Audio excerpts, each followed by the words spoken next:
For over 2 decades, Dwayne The Rock Johnson hasn't just been famous, he's engineered a fortress of positivity, hustle, and superhuman discipline. His brand isn't just a persona, it's a global gospel. The message is simple, powerful, and sold on every platform. Outwork everyone, stay positive, and you too can go from $7 to the highest paid actor on the planet. But here's the thing about fortresses, they're not built to let things in, they're designed to keep things out. And for The Rock, the one thing that must never breach the walls is a single damaging idea, that he might not be universally loved.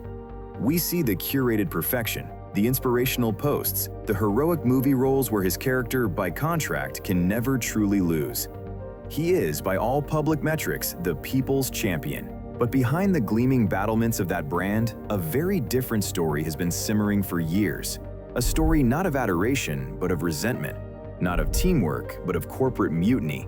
Not of family, but of civil war. From the sound stages of Hollywood's biggest franchises to the locker rooms of the WWE, a surprising roster of major celebrities and power players have found themselves not inspired by The Rock, but at odds with him.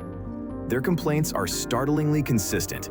Ego, control, a brand that supersedes the project, and a disruptive force that can feel less like a co-star and more like a hostile takeover. This is not a story about petty gossip. This is a forensic look at the cracks in the monument. We're going inside the feuds, the power struggles, and the professional grievances to answer the provocative question: why does one of the world's most beloved stars have so many iconic figures in his industry saying, in so many words, that they can't stand him?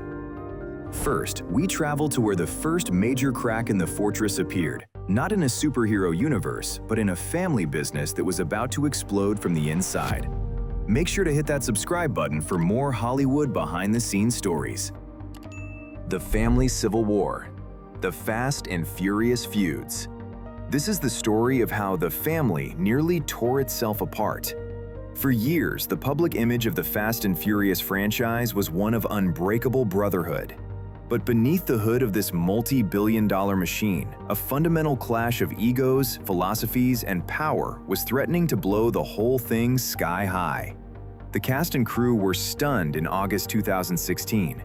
In his final week shooting The Fate of the Furious, Dwayne Johnson took to Instagram to unleash a furious, cryptic tirade. He praised the crew and his female co-stars, but then delivered the gut punch. My male co-stars, however, are a different story. Some conduct themselves as stand-up men and true professionals, while others don't. The ones that don't are too chicken shit to do anything about it anyway. Candy asses. He signed off with a vow of #0 tolerance for candy asses. To anyone on the inside, the target was no mystery: Vin Diesel. The franchise's original patriarch and a producer on the films. The post exposed a pressure cooker of tension that had been building for years. Insiders describe it as a culture clash between two Hollywood alphas. Johnson, the disciplined former wrestler with a military-like focus on schedule and professionalism, was at his wits' end with Diesel's notorious on-set behavior. Diesel, who saw the franchise as his personal creative fiefdom, was known for showing up hours late to set, making last-minute script changes, and giving speeches where he referred to himself as the production's daddy. According to reports, the crew had once waited for a day and a half for Diesel to emerge from his trailer for a critical scene, the longest wait many had ever experienced on a film set. The fallout was immediate and nuclear. The atmosphere on set became toxic. The very next day, anonymous stickers reading "Candy Asses" appeared on trailers and golf carts, a silent but brutal show of support from the crew for Johnson. A tense, closed-door meeting was called in Johnson's trailer. Security stood guard outside as the two men hashed it out. According to Johnson, it was a meeting of clarity. What became clear was they could no longer work together. Universal Pictures made an extraordinary decision. The two lead stars would not film a single scene together for the entire movie. Their characters would be spliced together through editing, a cinematic sleight of hand to hide a very real, very expensive feud. The public war of words had only just begun. Diesel tried to downplay it, calling Johnson Uncle Dwayne and claiming he protected him like a big brother. But years later, he took a stunning jab. In a 2021 interview, Diesel claimed he had used a lot of tough love on set to help Johnson deliver his performance, framing himself as a benevolent mentor guiding a pupil. Johnson's response was swift and dismissive. He told The Hollywood Reporter, "I laughed, and I laughed hard." To Vanity Fair, he added, "Somewhere, I'm sure Fellini is laughing too." A masterclass in sarcastic put-downs. But the Civil War didn't stop with Diesel. Another member of the family, Tyrese Gibson, saw an even bigger threat to the tribe: Johnson's ambition. When Johnson announced his own Fast spin-off, Hobbs and Shaw, Gibson erupted. He blamed Johnson for selfishly delaying Fast 9 and accused him of making the Fast and Furious franchise about you. Gibson flooded social media with angry posts, claiming Johnson wouldn't return his calls or texts. Johnson's response to Gibson was one of cold indifference. He called the feud one-sided and said he saw no need to have a conversation. For Gibson, this corporate carve-out was the ultimate betrayal of the family ethos. For Johnson, it was simply business. The resolution, as with everything in Hollywood, was driven by commerce, not sentiment. After the box office disappointment of Black Adam, Johnson's path forward was unclear. Diesel, meanwhile, publicly pleaded with his little brother Dwayne to return to the family for Fast X, a move Johnson later called manipulative. Yet the lure of the franchise's final ride and its global fan base proved too strong to ignore. In 2023, Johnson announced his return, stating that he and Diesel had put all the past behind us. Me and Vin, we've been like brothers for years, and despite having our differences, when you lead with the idea of, number one, resolve, you just think about the future, and you think about plans that are much bigger than ourselves. The feud was over, but the scars and the separate trailers remained. This wasn't just a spat.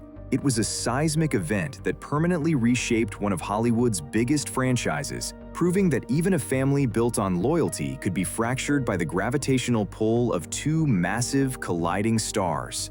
And it was merely the first public crack in The Rock's fortress. The Boardroom Backlash, the Black Adam power play. If the Fast and Furious feud was a public brawl, the Black Adam saga was a silent, high-stakes corporate coup. This was Dwayne Johnson not fighting for screen time, but for the keys to an entire cinematic universe. It would become the most costly miscalculation of his career, a failed power play that exposed the limits of his brand and resulted in a definitive clash with the new leadership of DC Studios.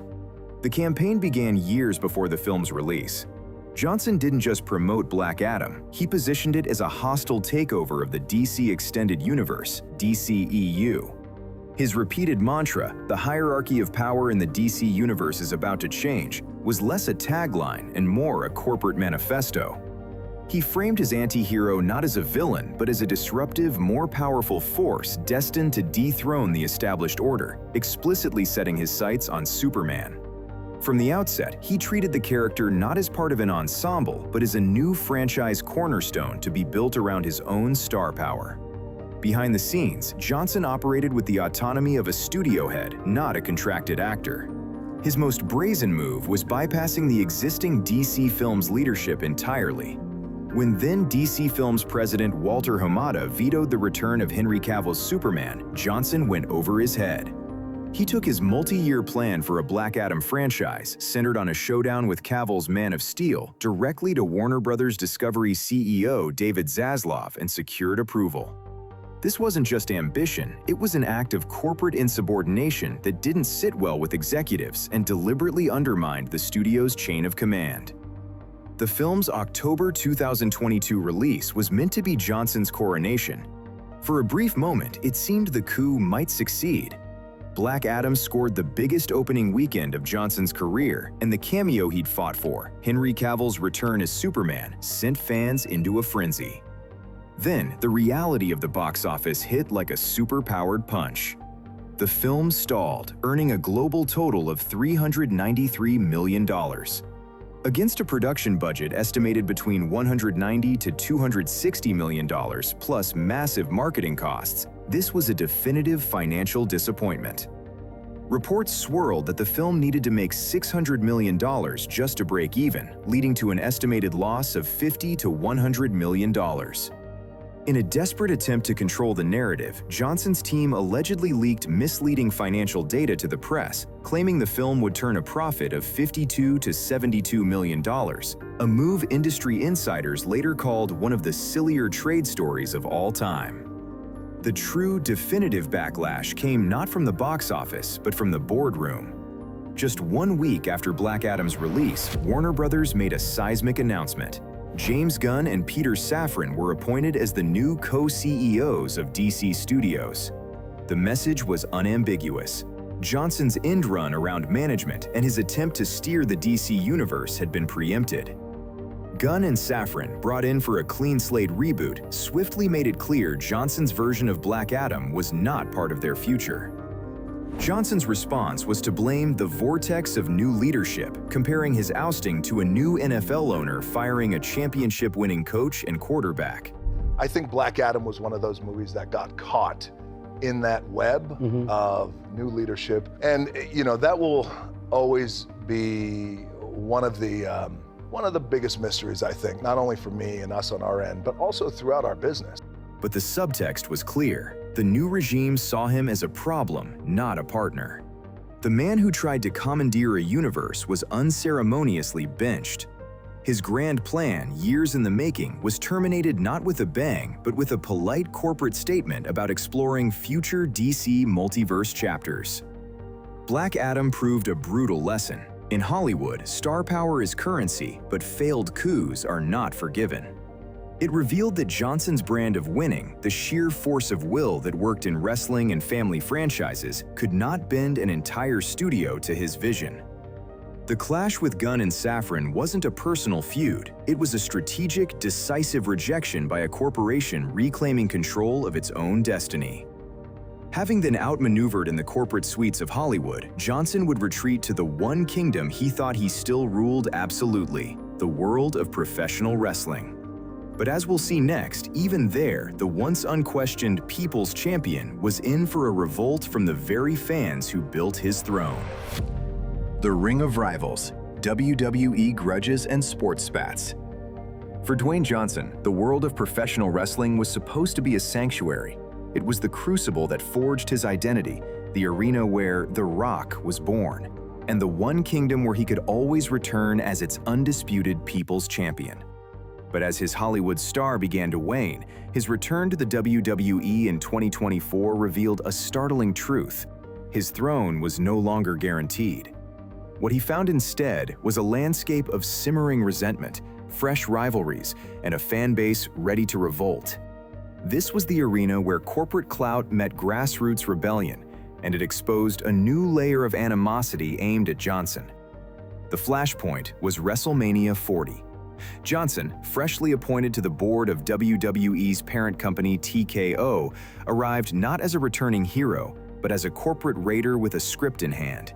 The plan, reportedly championed by Johnson, was for him to muscle his way into the main event, replacing Cody Rhodes in a marquee match against Roman Reigns.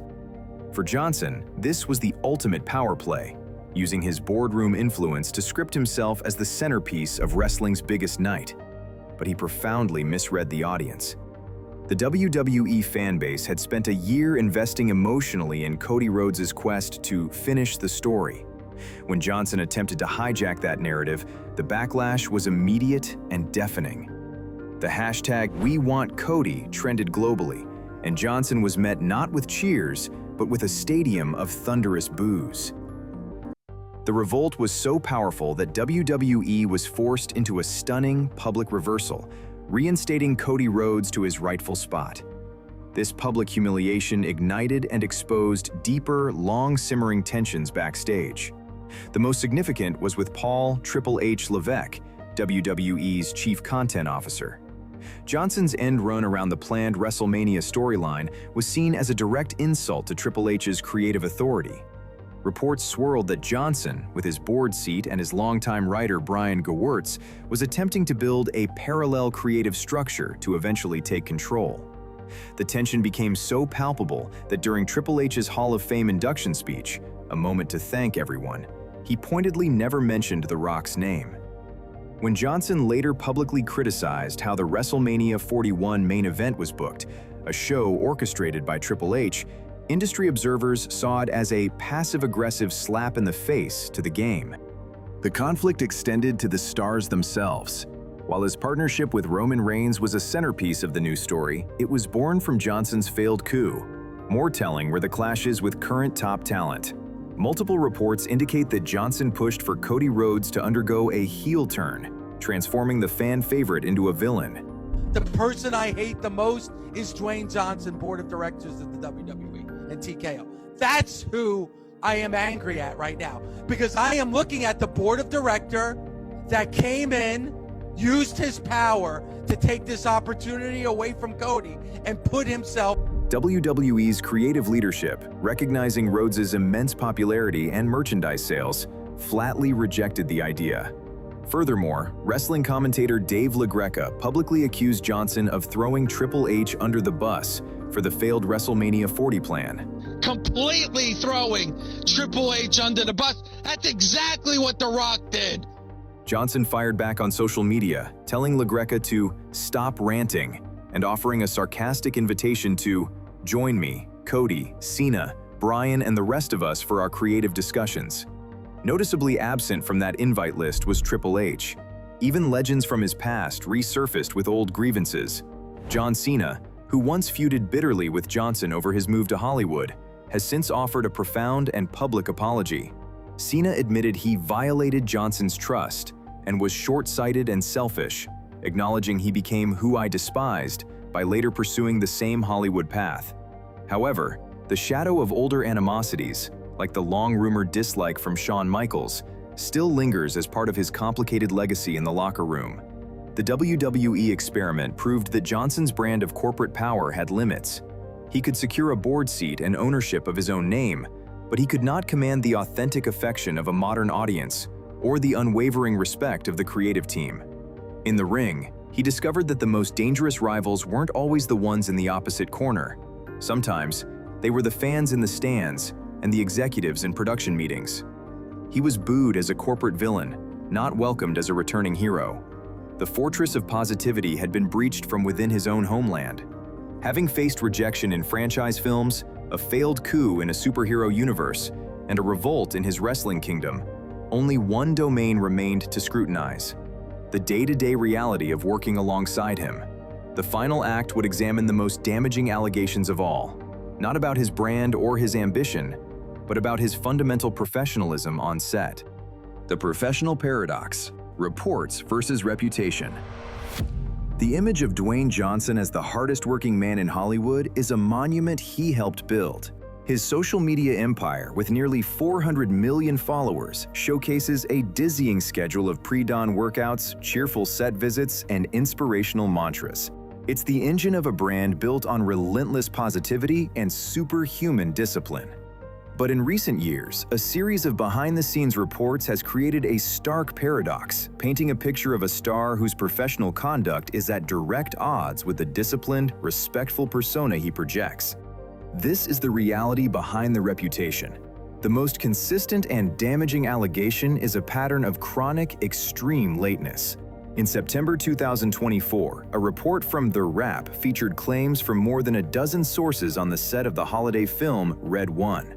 The allegations were startling. Insiders claimed Johnson was late an average of 7 to 8 hours per day and missed several entire days of production, contributing to budget overruns of at least $50 million. These sources also pointed to this as a recurring issue, claiming a huge fight erupted with an infuriated co-star, Ryan Reynolds, during the filming of Red Notice in 2020 after Johnson showed up 5 hours late. An insider bluntly described the Red One situation as a fucking disaster. When confronted, the response from Johnson's camp and the studio has been to deny the scale of the problem. A spokesperson for Amazon MGM, the studio behind Red One, called Johnson an incredible partner, while insiders for Johnson countered that he was no more than 1 hour late and that the budget was on track. This has become the pattern, damaging leaks met with official denials, creating a fog of uncertainty where the only certainty is the existence of the conflict itself. This professional friction extends beyond scheduling into the realm of creative and corporate control, where Johnson's ambition has repeatedly been interpreted as overreach. The most public example of this is the Black Adam saga. Industry insiders accuse Johnson of putting his brand before the project by refusing to link his character with the established Shazam franchise and instead pushing for a head-to-head with Superman. This culminated in Johnson bypassing the then head of DC Films, Walter Hamada, to personally secure a Superman cameo with the studio's CEOs, a move that didn't sit well with executives. So, what does all this mean for his carefully curated image? A crisis and PR expert suggests Johnson's mountains of public goodwill can weather these storms. Indeed, his team's response often follows a successful playbook of denial, deflection, and redirection of the narrative. However, these persistent reports have fundamentally chipped away at the ultimate professional myth. For every defense from a studio or a co-star, there are multiple anonymous sources from different productions describing the same disruptive behavior. The narrative of the infallible team player has been permanently complicated by a competing narrative of the controlling, difficult star. The fortress of positivity has been breached by the cold water of industry gossip and on-set grievances. The question is no longer whether the brand is perfect, but whether its foundations are strong enough to hold while the man inside attempts a risky new transformation. This brings us to the final, unresolved chapter of Johnson's story, where he bets everything on a radical reinvention. The anatomy of a feud.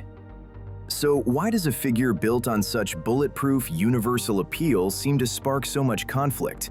Looking at the anatomy of these feuds, from Vin Diesel's family to the DC boardroom, and from the WWE locker room to anonymous soundstage complaints, a clear, consistent pattern emerges. The central tension in almost every clash is a fundamental collision between the brand and the project. Dwayne Johnson's personal brand, an empire of positivity, hustle, and victory, is a powerful, self-sustaining entity. But time and again, that entity has been accused of placing its own needs, its narrative of invincibility, its commercial partnerships, its control over time and creative direction, above the needs of the collective endeavor, be it a film franchise, a cinematic universe, or a wrestling storyline. With Vin Diesel, it was a battle over the soul of the Fast franchise, a messy, emotional family versus a disciplined corporate meritocracy. With DC Films, it was a star's personal vision attempting a hostile takeover of a studio's overarching plan. In the WWE, it was boardroom influence used to hijack a fan-driven narrative. And on set after set, it's been the brand's schedule and demands, reportedly disrupting the intricate, costly machinery of filmmaking. This is not necessarily about personal animosity, though that's certainly flared with Diesel and Gibson. More often, it's about professional philosophy. Johnson operates like a Fortune 500 CEO, with $7 Productions as his corporate headquarters.